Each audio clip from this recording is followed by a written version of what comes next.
Stalin uncle, what uncle, is very wrong uncle. Uncle uncle, உங்களுக்கு மனசாட்சின்னு ஒண்ணு இருந்துச்சுன்னா நாங்க கேட்கிற கேள்விகளுக்கு மட்டும் கொஞ்சம் பதில் சொல்லுங்க அங்கிள்.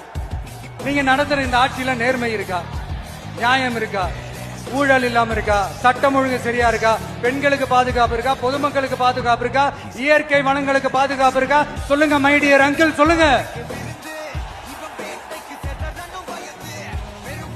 டாஸ்மாக்ல மட்டுமே இது வரைக்கும் 1000 கோடிக்கு மேல ஊழல் சொல்றாங்க. அதுல மட்டுமா தப்பு நடக்குது? வேற எதுல தான் நடக்கல? உலகத்திலே மிஸ்டர் கிளீன் ரெக்கார்ட்ஸ் எல்லாம் உங்களுக்கும் உங்க கூட இருக்கிறவங்களுக்கும் மட்டும்தான் அங்கிள் கொடுக்கணும். படிக்கிற இடத்துல, வேலைக்கு போற இடத்துல, வெளியில போற இடத்துலன்னு அவங்களுக்கு பாதுகாப்பே இல்லைன்னு ஒட்டுமொத்த பெண் பிள்ளைங்களும் பெண்களும் கதறாங்க. அந்த கதறல் சத்தம் ஏதாவது உங்க காதுல கேக்குதா அங்கிள்? இதுல வேற உங்க அப்பான்னு கூப்பிடுறாங்கன்னு வேற சொல்றீங்க. What is this uncle? Is very very wrong uncle, is very very wrong. ஐயோ ஐயோ ஐயோ, very very வஸ்ட் uncle, very very வஸ்ட்.